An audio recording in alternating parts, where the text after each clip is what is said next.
দেখো, আজকে আমরা ক্লাস 12 এর কোন টপিকটা পড়বো? তো আজকে আমরা ক্লাস 12 এর আপাত গভীরতা, প্রকৃত গভীরতা, প্রতিসরাঙ্কের মধ্যে সম্পর্ক এগুলো পড়বো। আর যেটা আমি পড়েছি, আমরা কি কি পড়েছিলাম? স্নেলসের র রিলেটেড কিছু কিছু নিউমারিক্যালস আমরা পড়েছিলাম। তো আজকে আমরা এটা পড়বো। দেখো, প্রশ্ন কি বলছে আমি আগেই বলে দিচ্ছি যে এটা একটা জেনারেল ফর্ম, ঠিক আছে? এটা যদি ভালো করে বুঝতে পারো তাহলে এই রিলেটেড কোনো প্রবলেম তোমাদের আর হবে না। ঠিক আছে, কি বললাম, যদি এই এই এই প্রশ্নের আনসারটা ভালো করে বুঝতে পারো, এর উপর ভিত্তি করে এই প্রশ্নগুলির আনসারও হয়ে যাবে। ঠিক আছে, কি বললাম, এই প্রশ্নটা বোর্ডেও এসে গেছে। 2 নম্বর প্রশ্নের আনসার, ঠিক আছে? তো দেখো কি বললো এখানে, μ1 ও μ2 দুটি মাধ্যম আছে, ঠিক আছে? তো এটা ধরো μ2 মাধ্যম, আর বাইরের যে মাধ্যমটা, বাইরের মাধ্যমটা হচ্ছে কি μ1 মাধ্যম।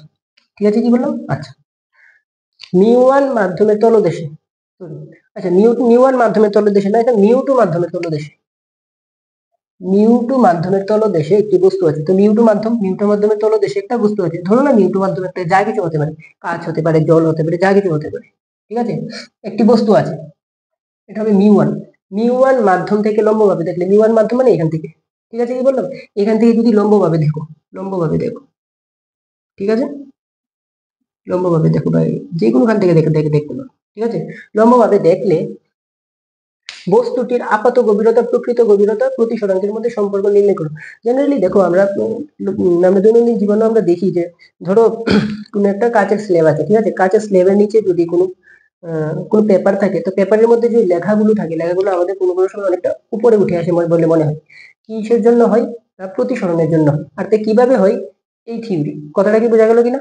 তো দেখো কি বললাম, এটা হচ্ছে গিয়ে তোমার μ2 মাধ্যম, এটা হচ্ছে কি μ1 মাধ্যম। এখানে কি বলে দেওয়া আছে যে μ2 গ্রেটার দেন μ1, মানে কি μ2টা কি ঘন মাধ্যম বা ভারী মাধ্যম, বা আর μ1 কি, μ1 হচ্ছে কি তোমার লঘু মাধ্যম। তো দেখো আমি এইভাবে কিভাবে আঁকলাম, এখানে এই ডায়াগ্রামটা দেখো কি বলো, μ2 মাধ্যমের তলদেশে, তলদেশে মানে এখানে তলদেশে কি একটা যে কোনো একটা বস্তু আছে, ঠিক আছে, কি বললাম, যে কোনো বস্তু হতে পারে, এটা কোনো একটা লেখার চিহ্ন হতে পারে, একটা টাকা বা একটা পয়সা হতে পারে, ঠিক আছে কিনা? আচ্ছা, তো দেখো আমরা জানি কি, কোনো একটা জিনিস যদি আমরা দেখতে চাই, ঠিক আছে, কি বললাম, ধরো ধরো ধরো আমি এই এই বোতলটা আমি দেখতে চাই, তাহলে কি হতে হবে, এই বোতল থেকে আলোক রশ্মি রিফ্লেক্ট করে আমাদের চোখে আসতে হবে, তখন আমি গিয়ে এই বোতলটা দেখি। কথাটা কি বোঝা গেল কিনা? তো কোনো দর্শক যদি কোনো কোনো দর্শক যদি এই বস্তুটাকে দেখতে চাই, তাহলে কি হবে, এই বস্তু থেকে আলোক রশ্মি যেতে হবে, ঠিক আছে, কি বললাম, এই বস্তু থেকে আলোক রশ্মি দর্শকের চোখে যেতে হবে, তখনই কি হবে, ওই বস্তুটাকে আমরা দেখবো। ক্লিয়ার? তো ঠিক, তো আমি কি বললাম, দেখো এই বস্তু থেকে দুটো আলোক রশ্মি গেল, ঠিক আছে, কি বললাম, এই বস্তু থেকে তো আলোক রশ্মি অনেক দিকে যেতে পারে, এইভাবে যেতে পারে, এইভাবে এইভাবে এইভাবে এইভাবে এইভাবে এইভাবে, এতগুলো নেওয়ার দরকার নেই আমাদের। রে ডায়াগ্রামের জন্য শুধু দুটো রেই যথেষ্ট, দুটো রশ্মি যথেষ্ট, ঠিক আছে? প্রতিবিম্ব গঠন করার জন্য মিনিমাম দুটো রশ্মি লাগে, ঠিক আছে? তার জন্য আমি দুটো রশ্মি নিলাম। কথাটা বোঝা গেল কিনা? তো এখান থেকে আমি দুটো রশ্মি কি কি নিলাম, একটা রশ্মি হচ্ছে গিয়ে, দেখো একটা রশ্মি এরকম, এটা আবার আমি এখানে একটু ড্র করে দেখাচ্ছি, একটা রশ্মি এইভাবে নিলাম সোজা, ঠিক আছে, আর একটা রশ্মি আমি এইভাবে নিলাম, এইভাবে আমি নিলাম। তাহলে এখানে আরেকটা প্রশ্ন আসতে পারে যে এই যে রশ্মিটা সোজাই বেরিয়ে গেল, ওর কোনো প্রতিসরণ হলো না, কিন্তু এখানে তো মাধ্যম আলাদা, এখানে μ1 আর μ2, আর আমি প্রথম ফার্স্ট ভিডিওতে বলেছি যে প্রতিসরণ কখন হবে, যখন মাধ্যমের পরিবর্তন হবে তখনই কি হবে, প্রতিসরণ হবে। কিন্তু এই ক্ষেত্রে তো প্রতিসরণ হলোই না। এর কারণ হচ্ছে গিয়ে যে এর কারণ হচ্ছে গিয়ে যে সারফেসের সাথে লম্বভাবে আলোক রশ্মি যাচ্ছে, ঠিক আছে, কি বললাম, তো যখনই সার্কিটের সাথে লম্বভাবে আলোক রশ্মি এইভাবে পড়ে, তখন তার প্রতিসরণ হয় না, ঠিক আছে, কি বললাম, তখন তার প্রতিসরণ হয় যেভাবে আসে ঠিক সেইভাবেই চলে যায়। ক্লিয়ার? কিন্তু কিন্তু এই রশ্মিটা যে নিলাম, দেখো এই রশ্মিটা মানে এখানে এই রশ্মিটার প্রতিসরণ হলো, কিন্তু এই রশ্মিটা দেখো এতক্ষণ এই মাধ্যমে যখন ছিল তখন স্ট্রেইট, কিন্তু এই পয়েন্টে কি এটা বিভেদতল। বিভেদতল কাকে বলে বলেছিলাম, যেই তলটা দুটো মাধ্যমকে ভাগ করে, সেই তলটাকে বলি আমরা বিভেদ তল, ঠিক আছে? তো দেখো কোথায় থেকে কোথায় যাচ্ছে আলোক রশ্মি কোথায় থেকে কোথায় যাচ্ছে, ঘন মাধ্যম থেকে লঘু মাধ্যমে যাচ্ছে। ঘন মাধ্যম থেকে লঘু মাধ্যমে গেলে আমরা কি জানি, অবিলম্ব থেকে দূরে সরে যাই, অবিলম্ব থেকে কি হয়, দূরে সরে যাই। তাহলে দেখো, তো এই আলোক রশ্মি এটা হচ্ছে কি বিভেদ তল, তো এই তলে গিয়ে এই পয়েন্টে আপতিত হলো, এই তলে এই পয়েন্টে আপতিত হলো, ঠিক কিনা? আপাতন বিন্দুতে একটা অভিলম্ব অঙ্কন করতে হয়। তো এই তলে গিয়ে এই পয়েন্টে আপতিত হলো, আপতন বিন্দুতে অভিলম্ব অঙ্কন করলাম, ঠিক আছে কিনা? এটা যদি মাধ্যমের পরিবর্তন না হতো তাহলে এটা যেভাবে আছে সেইভাবেই চলে যেত, ঠিক আছে কিনা? কিন্তু কিন্তু ঘটনা কি হলো, এখানে মাধ্যমের পরিবর্তন হয়েছে, ভারী মাধ্যম থেকে লঘু মাধ্যমে গেল, তার জন্য কি হয়ে গেল, তার জন্য একটু অবিলম্ব থেকে দূরে সরে গেল, তার জন্য অবিলম্ব থেকে একটু কি হয়ে গেল, দূরে সরে গেল। আমি এটার এটাই এখানে আবার এঁকে এঁকে দেখাচ্ছি, ঠিক আছে? কি বললাম? আচ্ছা, তো তো দেখো কি হয়ে গেল এবার।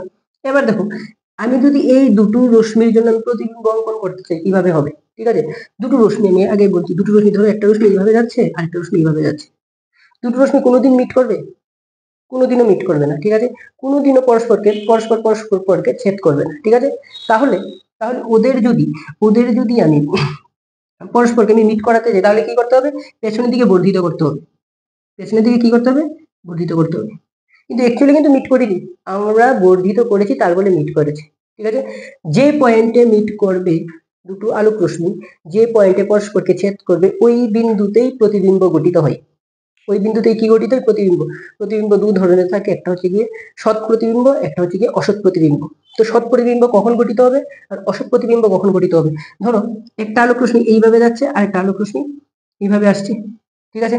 তো কি হবে, এই আলোক রশ্মি এটা আর এটা, দেখো এই পয়েন্টে মিট করবে কিনা? তার কারণ এটা এইভাবে আসছে, এটা এইভাবে আসছে, এই পয়েন্টে মিট করবে, তাহলে এই পয়েন্টে একটা প্রতিবিম্ব গঠিত হবে, ঠিক আছে কিনা? আর যদি সত্যি সত্যি অ্যাকচুয়ালি এগুলো মিট করেছে, তখন যে প্রতিবিম্বটা গঠিত হবে সেটাকে বলবো আমরা সৎ প্রতিবিম্ব। কিন্তু যদি কিন্তু যদি ধরো এই একটা আলোক রশ্মি, একটা আলোক রশ্মি কোনোদিন মিট করবে না, এটা ডাইভার্জিং রে বলি, ঠিক আছে? কি বললাম? তো কোনোদিন মিট যদি না করে, কোনোদিন যদি মিলিত না হয়, তাহলে আমরা কি করি? বর্ধিত করি। বর্ধিত করলে এই পয়েন্টে কি হবে? মিলিত হবে, তখন একটা প্রতিবিম্ব ঘটবে, প্রতিবিম্ব তৈরি হবে, তখন সেটাকে আমরা বলবো ভার্চুয়াল ইমেজ বা অসৎ প্রতিবিম্ব। কথাটা বোঝা গেল? ঠিক আছে। তো তাহলে এই দুটোর ক্ষেত্রে দেখো, এই দুটোর ক্ষেত্রে কি কি হবে দেখো, যে এই একটা আলোক রশ্মি, এই একটা আলোক রশ্মি, দুটো কি কোনোদিন মিট করবে? কোনোদিন না, ডাইভার্জিং রে, ঠিক আছে? তাহলে কি করবে? আমাদের অবিলম্ব, সরি, আমাদের বর্ধিত করতে হবে। এটাকে পেছনের দিকে যদি আমি বর্ধিত করি, এটা পেছনের দিকে বর্ধিত করলে এই পয়েন্টে এসে, এই পয়েন্টে আর এটাও পেছনের দিকে বর্ধিত করলে এই পয়েন্ট এখানে, এই দুটোর পেছনের দিকে এই পয়েন্টই তো মিলিত হবে, ঠিক আছে কিনা? তাহলে তাহলে কি এইখানে একটা কি তৈরি হবে? এখানে একটা প্রতিবিম্ব তৈরি হবে, কিন্তু এই প্রতিবিম্বটা অসৎ প্রতিবিম্ব, কারণ অ্যাকচুয়ালি তারা মিট করিনি, আমরা বর্ধিত করেছি, তার জন্য এখানে মিট করেছে, ঠিক আছে? তার মানে কি, এই যে বস্তুর প্রতিবিম্বটা, এইখানে যে বস্তুর প্রতিবিম্বটা আমরা কোথায় দেখতে পাবো? এইখানে দেখতে পাবো। ক্লিয়ার কিনা? এখানে সিনই করেছি, এখান থেকে একটা আলোক রশ্মি সোজা এইভাবে চলে গেছে, যেহেতু এটা সারফেসের সাথে 90 ডিগ্রিতে এখানে আপতিত হয়েছে, তাহলে এর কোনো প্রতিসরণ হয়নি, সোজা বেরিয়ে গেছে, মানে প্রতিসরণ কোণ 0 ডিগ্রি। এখন এক সময় প্রশ্ন আসে যে প্রতিসরণ কোণ কখন 0 ডিগ্রি হয়? ঠিক আছে, যখন সারফেসের সাথে পারপেন্ডিকুলারলি ও কি করে ইনসিডেন্ট হয়, ঠিক আছে? কি বললাম? আচ্ছা, দ্বিতীয় কথা হচ্ছে এই আলোক রশ্মি, এই আলোক রশ্মি দেখো, এই মাধ্যম যখন চেঞ্জ হয়েছে, ঘন মাধ্যম থেকে লঘু মাধ্যমে যাচ্ছে, মাধ্যম থেকে একটু কি হয়ে গেছে, অভিলম্ব থেকে গিয়ে একটু দূরে সরে গেছে, ক্লিয়ার? আচ্ছা, এবার এবার হচ্ছে আসলে, তার মানে কি, এই যে এটা ছিল আসল বস্তু, এই বস্তুর প্রতিবিম্ব কোথায় পাবো আমরা? এটা পাবো, ঠিক আছে কিনা? তাহলে এই এক বস্তুটা কোথায় আছে? একদম তলদেশে আছে, এটাকে বলবো আমরা বস্তুর প্রকৃত গভীরতা। এটাকে কি বলবো আমরা? বস্তুর প্রকৃত গভীরতা। কিন্তু কিন্তু বস্তুটাকে আমরা কিছু কি কি করি, একটু উপরে দেখি, মনে হয় যে কোনো একটা কাজে যদি কোনো একটা পেপারের উপর থাকে, তাহলে লেখাগুলো একটু উপরে চলে এসছে, ঠিক আছে? এই ঠিক সেই কারণে একটু উপরে উঠে এসেছে বলে আমাদের মনে হয়, ঠিক আছে? কি বললাম? এটাকে বলবো আমরা তার আপাত গভীরতা। কি বলবো এটাকে আমরা? আপাত গভীরতা, ঠিক আছে? এই প্রকৃত গভীরতা ডি এবং আপাত গভীরতা ডি দেশের মধ্যে আমরা সম্পর্ক প্রতিষ্ঠা করবো, ঠিক আছে? কি বললাম? আচ্ছা, তো দেখো, এটা হচ্ছে কি তোমার আপাতন কোণ, এটা কি, এটা কি আপাতন কোণ, এটা হচ্ছে কি তোমাদের প্রতিসরণ কোণ, ঠিক আছে? এবার যদি তুমি জিওমেট্রিক্যাল অ্যানালাইসিস করো, এখানে এটা যদি ঠিক আই হয়, তাহলে এটা আই হয়ে যাবে, কারণ কিভাবে দেখো, এইভাবে এটা আপাতন কোণ আই, তাহলে এটাও কি হয়ে যাবে? আই। এই দুটো প্যারালাল, ঠিক আছে? কি বললাম? কারণ এখানে অবিলম্ব আঁকলে এটার মতোই হবে, এটাও অবিলম্ব, এটা আই হলে এটাও কি আই, ঠিক আছে? আচ্ছা, আবার এটা আর হলে এটাও কি হয়ে যাবে? আর সিন। এটা আর হলে এটাও কি হয়ে যাবে? আর। ক্লিয়ার হলো? আচ্ছা, এবার করছি, এবার লিখছি, আমরা কি কি পড়লাম আর লিখে একটু লিখবো। দেখো, কি কি লিখবো দেখো, বস্তুর প্রকৃত গভীরতা, বস্তুর প্রকৃত গভীরতা, বস্তুর প্রকৃত গভীরতা কত, ডি। আপাত গভীরতা মানে বস্তুটি কোথায় উঠে এসেছে বলে মনে হয়, ডি ড্যাশ। আপাত গভীরতা, আপাত গভীরতা কি, ডি ড্যাশ। আচ্ছা, এই লেভেল থেকে আমরা দেখব, ঠিক আছে, কি বললাম। আচ্ছা, এবার দেখো কি, এবার আমরা কি করতে পারি, এবার এই এই হচ্ছে কি তোমার বিভেদ তল, এই তল, এই তলের মধ্যে আমরা স্নেলের সূত্র অ্যাপ্লাই করতে পারি আরামসে, ঠিক আছে কিনা। স্নেলের সূত্র যদি অ্যাপ্লাই করি, স্নেলের সূত্র প্রয়োগ করে পাই। আচ্ছা, এগুলো লিখে নি, আপতন কোণ, আপতন কোণ, আপতন কোণ আই, প্রতিসরণ কোণ, প্রতিসরণ কোণ হচ্ছে কি তোমার আর, আর এই ডিসটেন্সটা আমি এক্স ধরলাম, ঠিক আছে, এইটার থেকে এই ডিসটেন্সটা। আচ্ছা, তো দেখো আপাতন কোণ আই, প্রতিসরণ কোণ হচ্ছে গিয়ে তোমার আর। এবার এবার এই তলে, তলে প্রতিসরণ কোণ, বিভেদ তলে স্নেলের সূত্র, স্নেলের সূত্র প্রয়োগ করে পাই, প্রয়োগ করে পাই। আমি কিভাবে কিভাবে বলেছিলাম যে এটা মনে রাখবে, যে স্নেলের সূত্রটা কিভাবে বলেছিলাম, যে যেই মাধ্যমে থাকবে ওই মাধ্যমের প্রতিসরাঙ্ক ইন্টু ওই মাধ্যমের সাইনের কোণ। কথাটা কি কি বললাম, ধরো যেমন এই আলোক রশ্মিটা এই মাধ্যমে আছে, আমি এই তলের জন্য লাগাচ্ছি, এই তলের জন্য এই এই মাধ্যমের প্রতিসরাঙ্ক কত, মিউ টু। এখানে কোণ কত, কোণ কত, এখানে আই, সাইন দিয়ে আমরা আই লিখবো, ইকুয়ালস টু ওইখানে গেছে প্রতিষ্ঠিত হয়ে, ঠিক আছে কিনা। দ্বিতীয় মাধ্যমে গেল তো কত, ওই মাধ্যমের প্রতিসরাঙ্ক কত, মিউ 1, আর ওই মাধ্যমের কোণ সাইনের, কোনো প্রবলেম নেই আশা করি, ঠিক আছে কি বললাম। আচ্ছা, এবার দেখো অ্যাকচুয়ালি যে দৈনন্দিন জীবনে যে ঘটনাগুলি ঘটে, তো সেগুলোতে কি হয়, অ্যাকচুয়ালি খুব অল্পই উপরে উঠে চলে আসে, ঠিক আছে। এর কারণ হচ্ছে কি, এই যে কোণগুলো, এই আই অ্যাঙ্গেল, আই অ্যাঙ্গেল, আর এই কোণগুলো খুবই কি হয়, ক্ষুদ্র হয়, ঠিক আছে কি বললাম। আর আমরা জানি যে যদি থিটা খুব ক্ষুদ্র হয়, থিটা খুব ক্ষুদ্র হয়, তাহলে সাইন থিটাকে আমরা ট্যান থিটা লিখতে পারি, আর কস থিটাকে আমরা 1 লিখি, কস থিটাকে কি আমরা 1 লিখি। তো আই ও আর ক্ষুদ্র হওয়ায়,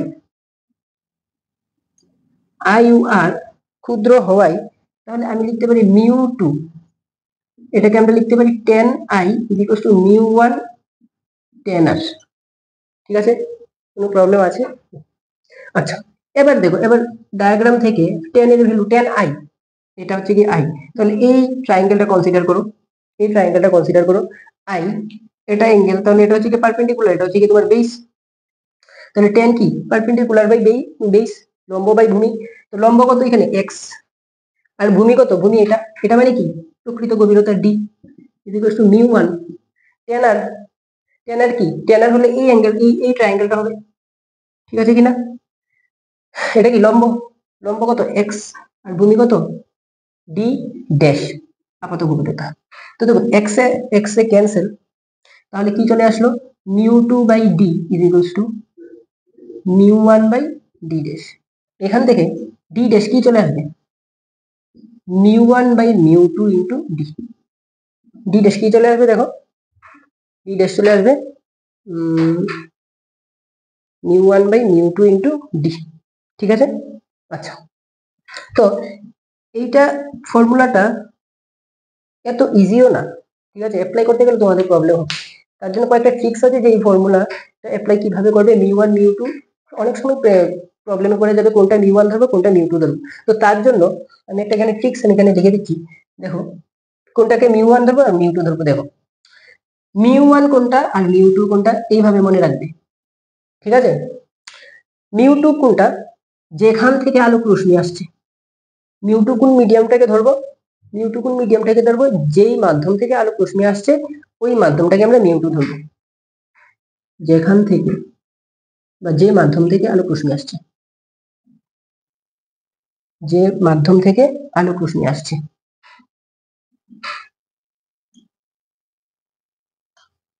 আলোক রশ্মি আসছে, আর মিউ2 এটা, আর মিউ1 কোনটা? যেখানে আলোক রশ্মি কি যাচ্ছে, যেখানে আলোক রশ্মি যাচ্ছে। তো দেখে মেলাও ঠিক লিখেছি কিনা। মিউ2 মাধ্যম, এখান থেকে এই বস্তু থেকে আলোক রশ্মি যাচ্ছে, এটাই লিখলাম মিউ2। যে মাধ্যম থেকে আলোক রশ্মি যাচ্ছে, কোন মাধ্যম থেকে আলোক রশ্মি যাচ্ছে? মিউ2 মাধ্যম থেকে। কোথায় যাচ্ছে? মিউ1 এ যাচ্ছে। তো যেখানে আলোক রশ্মি যাচ্ছে, যদি এটা মনে না রাখো তাহলে তোমার প্রবলেম করবে, নিউমারিক্যাল গুলো করতে পারবে না ভালো করে, ভুল ভুল হয়ে যাবে। ঠিক আছে, কি বললাম?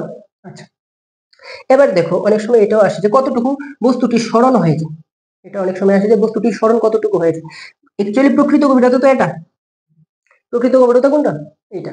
ক্লিয়ার? কিন্তু আমরা দেখছি কোথায়? আমরা দেখছি কোথায়? এখানে। তাহলে সরণ কতটুকু হলো? এতটুকু সরণ হলো। ঠিক আছে কিনা? এটা যে আমরা ডেল্টা ডি দিয়ে লিখি সরণ, কোনো প্রবলেম আছে? তাহলে সরণ যদি আমি লিখি সরণ, আচ্ছা, তাহলে সরণ আমরা কি লিখবো? সরণ আমরা কি লিখবো দেখো, এই ডি থেকে ডি ড্যাশ মাইনাস করলেই তো চলে আসে। ডেল্টা ডি ইকুয়ালস টু কি? D minus D dash equals two D ড্যাশের ভ্যালুটা বসিয়ে দাও, ডি কমন চলে যাবে, তাহলে ডি ইকুয়ালস টু কি হয়ে যাবে? 1 মাইনাস মিউ1 বাই মিউ2। এটা হচ্ছে কি তোমাদের আনসার। ক্লিয়ার? আচ্ছা, সিমিলারলি এবার সবগুলো প্রশ্নের আনসার নিজে নিজে করতে হবে যদি এটা তোমরা বুঝতে পারো। ঠিক আছে, কি বললাম? আচ্ছা, দেখো এবার নেক্সট প্রশ্নের আনসারটা আমরা কিভাবে করবো, এটা সেম এক্স্যাক্টলি। বলছে সমতলে সমতলে প্রতিসরণের ক্ষেত্রে বিন্দু বস্তুর প্রতিবিম্বের অবস্থান নির্ণয়ের জন্য রশ্মিচিত্র অঙ্কন করো, মাধ্যম দ্বয়ের বিবর্তন থেকে দূরত্ব এবং প্রতিসরণকে সম্পর্ক নির্ণয় করো। সেমই আনসার, এটাই হবে, এটা আনসার সেমই হবে। ঠিক আছে, কি বললাম? আচ্ছা, এইটা সবগুলোর আনসার একই। ঠিক আছে, কি বললাম? আচ্ছা, কিন্তু এটা একটু করছি কারণ এখানে মাধ্যম, কোন মাধ্যমটা কোনটা এখানে স্পেসিফাই করা আছে। যেমন একটি কালির চিহ্ন যুক্ত একটি সাদা কাগজের উপর টি ভেদ যুক্ত এবং মিউ প্রতিসরাঙ্কের একটি স্বচ্ছ ঘনক রেখে উপর থেকে অবিলম্ব দৃষ্টি আঁকলে। আচ্ছা, ঠিক আছে, এটা করিয়ে দিচ্ছি।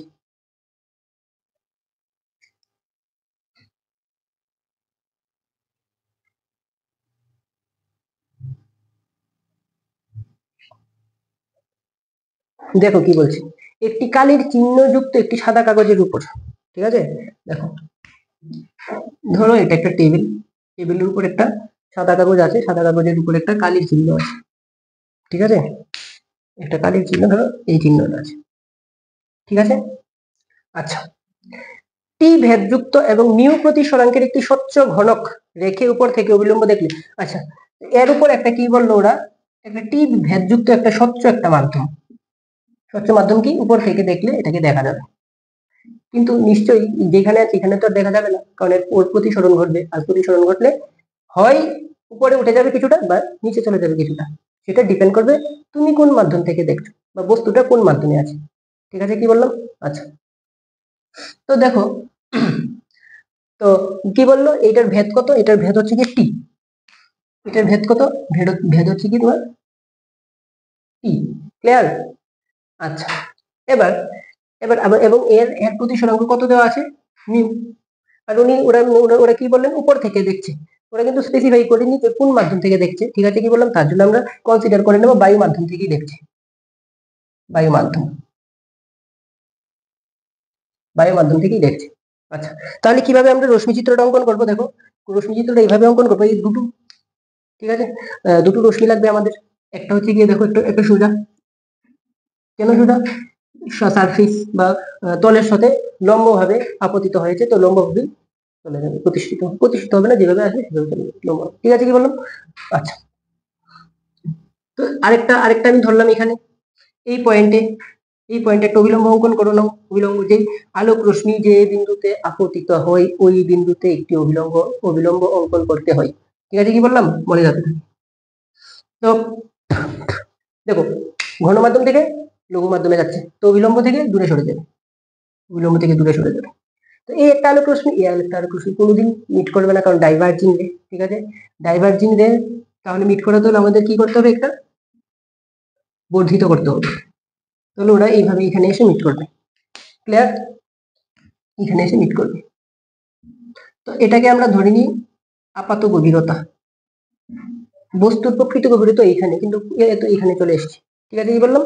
ওরা বলছে যে সরণ চিহ্নের যে সরণ, মানে এটা এখানে গেছে, তো তার সরণ কতটুকু হয়েছে, এটা হয়েছে তার সরণ। সরণটাকে ওরা কি বলেছে? ডেল্টা টি। সরণ বলেছে ডেল্টা টি। এটা বার করতে হবে। সেই আগের মতো ধরো এ হচ্ছে আপতন কোণ, এ হচ্ছে গিয়ে প্রতিসরণ কোণ। ঠিক আছে, কি বললাম? এটা আই হলে এটা কত হবে? আই, এটা আর আর হয়ে যাবে। ঠিক আছে, এটা এক্স, আগের মতো এক্স্যাক্টলি আগের মতো করলাম। ঠিক আছে, আমি এটা আবার ডিরাইভ করে দিচ্ছি, একটু পরে আমি ফর্মুলা থেকেও ডাইরেক্ট এই প্রমাণটা আনবো। ঠিক আছে, কি বললাম? আচ্ছা, তো সেই আগের মতো আবার এই তলে এগুলো লিখে ফেলবে কি, যে প্রকৃত গভীরতা, কালিটির প্রকৃত গভীরতা টি। এক্ষেত্রে প্রকৃত গভীরতা কত? টি। ঠিক আছে, আপাত গভীরতা কত? D dash. আচ্ছা, ডি ড্যাশ না দিয়ে আমরা টি ড্যাশ লিখি, যেহেতু টি দিয়ে লিখছি, টি ড্যাশ। আপতন কোণ আই, প্রতিসরণ কোণ, প্রতিসরণ কোণ কত? আর। ঠিক আছে, সরি। তো স্নেলের সূত্র, স্নেলের সূত্র প্রয়োগ করে পাই, স্নেলের সূত্র প্রয়োগ করে পাই।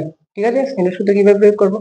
সেই এই মাধ্যমের প্রতিসরাঙ্ক মিউ, এই মাধ্যমের আপতন কোণের সাইন ইকুয়াল টু, ওই মাধ্যমে গেলাম, বায়ু মাধ্যম ধরলাম, প্রতিসরাঙ্ক 1, ওই মাধ্যমে প্রতিসরণ কোণের সাইন আর। ঠিক আছে, কি বললাম?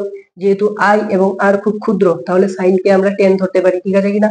তাহলে মিউ কি লিখবে? এটা 10 আই ইকুয়াল টু কত হবে? 10 আর। ঠিক আছে কিনা? তাহলে তাহলে 10 কি? লম্ব বাই ভূমি। 10 কি হয়ে যাবে? লম্ব বাই ভূমি। মিউ লম্ব কত? এই অ্যাঙ্গেলটা 10 আই, এই অ্যাঙ্গেলটা লম্ব কত? লম্ব হচ্ছে এক্স, ভূমি কত? লম্ব ভূমি, ভূমি কত হয়ে যাবে এখানে? টি ইকুয়ালস টু, আর এটা লম্ব কত? এক্স, ভূমি কত? T dash. এখান থেকে টি ড্যাশ কি হয়ে যাবে?